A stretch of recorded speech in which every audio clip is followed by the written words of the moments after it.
Yo, what's up guys? This is Marilli here and welcome to my channel. Now to let people know our first bat, whatever I say in this video is obviously speculation, so take this with a grain of salt of course, but I recently looked at all the game news and you got part 2 of Remember the Past, story event, final boss, gear PvP rules, and I looked at the gear PvP rules and I looked at it at week 1 and I saw something interesting, and I saw a hero using a stance skill receive 30% less damage, which made me really want to speculate because recently we got leaks in the files for Chandler and Cusack.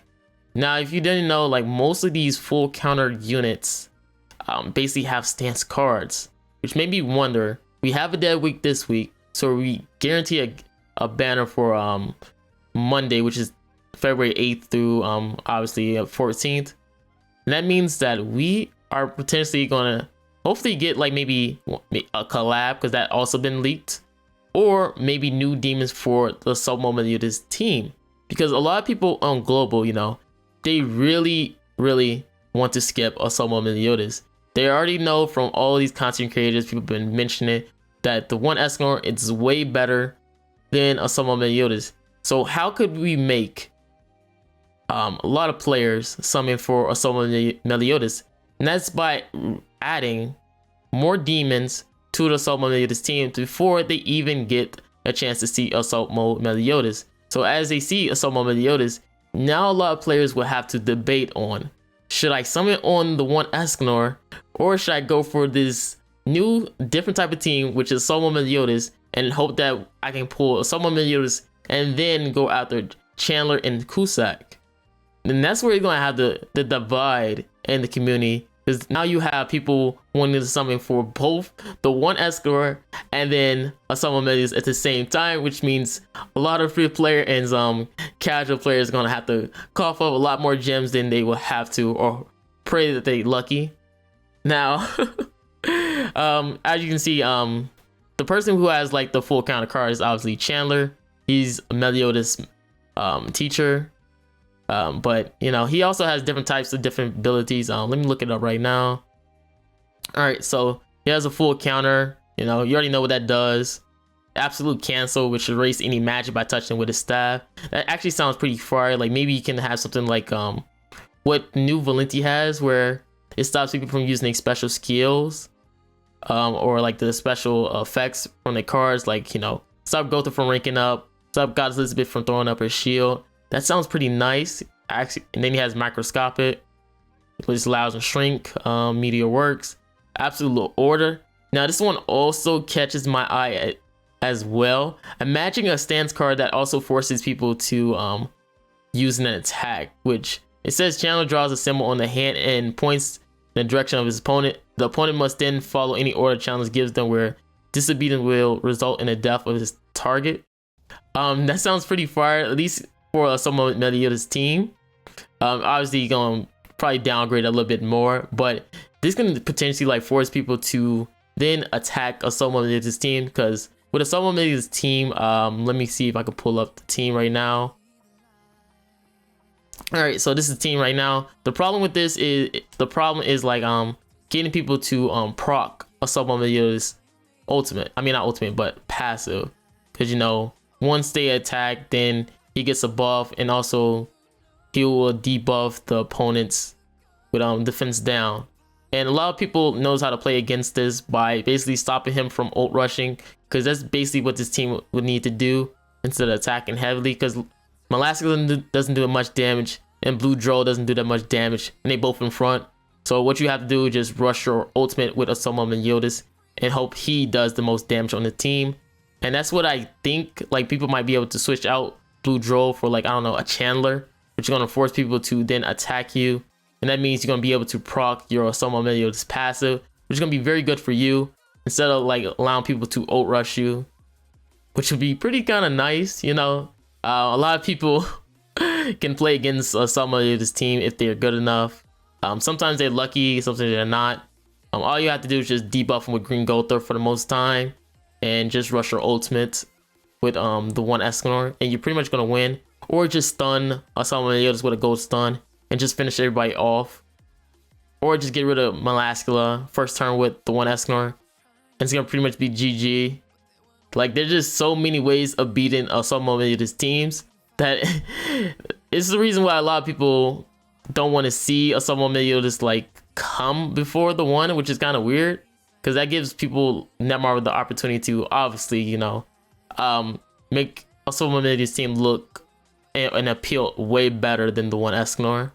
But you know, the 1 Escanor is coming February 15, and people are assuming Assault Mode is coming on anniversary, which means it's going to be a good amount of time to make sure that Chandler and Cusack are going to look way better on a Assault Mode team, which, like I said before, is going to create a divide in the community where people are now going to have to decide on who are they going to summon for. And if it comes out that the Chandler and Cusack is super good on the Summon team and actually makes them like stomp out like the 1 Escanor meta, then that's where you're gonna have people wanting to summon, especially if they do it like in that time frame, of course, with like I said before, it's like February 8th through February 14th, and the 1 Escanor is gonna probably be the next week afterwards for global, while JP is like a week before that happens.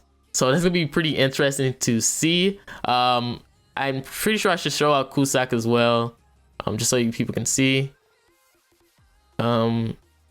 Yeah. Oh yeah, let me show a picture of Cusack real quick. So yeah, we got my boy Cusack looking like Poppy. But yeah, Cusack abilities right here. Resonant. This ability allows Cusack to link with someone through eyesight. When activate, his eyes and eyes of the target glow the same order, and the person does the same movement as Cusack. Due to this use the technique, Cusack gained the moniker Napping Reaper. But yeah, and he carries swords and all that good stuff. So he's Zeldra's master. So Cusack is pretty nice as well. I wonder what abilities or like kit they will have. It'd be pretty interesting to see how they play with these units in PvP. Make sure that Soulmanity's team is super good. It'd be pretty hilarious to see that they actually buff up a Assault Mode team when Global is going to be getting the 1 Escanor.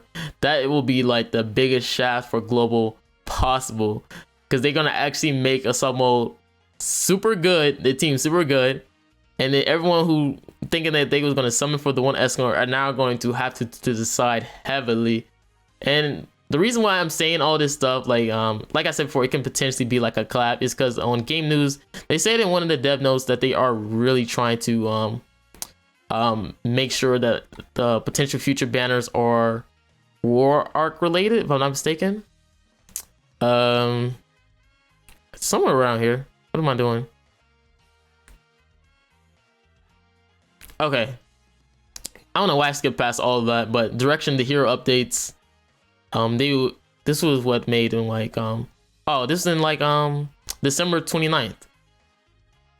They will be introducing the new heroes in line with the events and the story. The new heroes will be themed around demons versus goddesses. Demons versus goddesses. They'll be more powerful than the current 10 commandments or another version or appearance of the goddess clan, and will make its appearance. The war hero update is planned in a separate update. Now, what people probably worry about is this might be potential that these might be I don't know, maybe festival or limited units. I mean, obviously they're probably gonna be limited, like it's probably gonna be a part 3. But they worry about being a festival where you're gonna do these 300, 600 pulls, hopefully in 0.25%. Like I'm tired of these 0.25% all banners. Like I'm tired of this. Like the rates are so bad when you have those type of banners. It's just terrible. Like the original character one that we just recently got for Valenti and Red Easton. These units are pretty good. They're good. They're able to be used in PvP. I wouldn't say they like OP or anything like that, where they're gonna be dominating PvP, but they are good and fun to use. Pretty much fun. But that's gonna be super annoying to deal with, because I'm just tired of these 0.25%, and now I have to spend even more gems. Like imagine spending over 2,000 gems just to get like what 4 out of 6. Like Jesus, my God. Oh my God, like that is so terrible. Those rates are so bad. And then the funny thing about it is like the units that be like that be also be paired up with these 0.25 oh my god, I can't speak, 0.25% of all units, like they be bad, like they be outdated. Sometimes they be even coin shops, or maybe I don't know, yeah, they be coin shop. Like none of these units be good, like for PvP or PvE. Like most of these PvP units are outdated. Like the only recent ones that have been like in PvP recently now that have been up is probably like the festival units, the goddesses, and summon menus with commandments. That's pretty much been like the theme in PvP, and most of the time it's just usually all festival units feature or goddesses pretty much in PvP, which you see in high tier, which either they all using like the same little 3 units, which is Gringother, Goddess Elizabeth, and Sariel, or Gringother, or like Gringother, Goddess Elizabeth, the one. That's it. He's gonna be featuring those 3 in those fashion, or all 4. That is like the most boring thing I ever seen in PvP. Like, oh my god, it is so terrible in PvP right now. It's super boring. But you know, I try to make fun as much as possible by using like different types of units. Obviously, some of these units I try to use are not successful. Obviously, they have the moments, but I don't be getting those wins like I used to before when we just had like Red Gother. Like man, Red Gother, man, made PP so easy just because his passive is just so like able to get rid of. But because of now with Green Gother, who passive is always active, as long as you don't use the same race of heroes, and then you have these super power creep units because Netmarble wants to destroy goddesses a bit easier and force revives. And it usually just makes the team even stronger, which is why I'm happy that they're trying to do something different with these type of teams by having passives for like full original characters, full demon / commandments. Like they want people to branch out of, rather than having like Green Gother and Goddess Elizabeth and most of your formations. That is what they're really trying to do. Like, and I like that part about Netmarble, but they have to do a better job at this, because I'm tired of seeing like the same teams over and over and over with the same 2 units, which features Green Gother and Goddess Elizabeth. Even though I do use these type of units, usually try to save my life because I have to deal with the one Escanor one-shotting me each time, and also because Green Gother rank ups makes a lot of units pretty good and do high amounts of damage. But again, man, I really enjoy it. Hopefully this actually does improve the one Escanor, or Somo Meliodas team, because that team really needs a buff, because people can really outplay that team. I've outplayed that team multiple times, especially since these teams like against the one Escanor. All you have to do is just basically just move your cards, or just wait till Blue Droll taunt goes off and just attack the Somo Meliodas, or you know, just rush your, like I said before, rush your ultimate, and then boom, the one Escanor team just destroys you. Or Sariel just goes for gold cards, and then boom, you get destroyed again. It is so easy to beat that team. The team does have its moments, but it's not looking too good. Ungeared PP, I guess it's okay. That team is alright. But Gear PP, obviously you're gonna get destroyed, especially since a lot of people are running Sariel in the front with the one Escanor being glue eaters.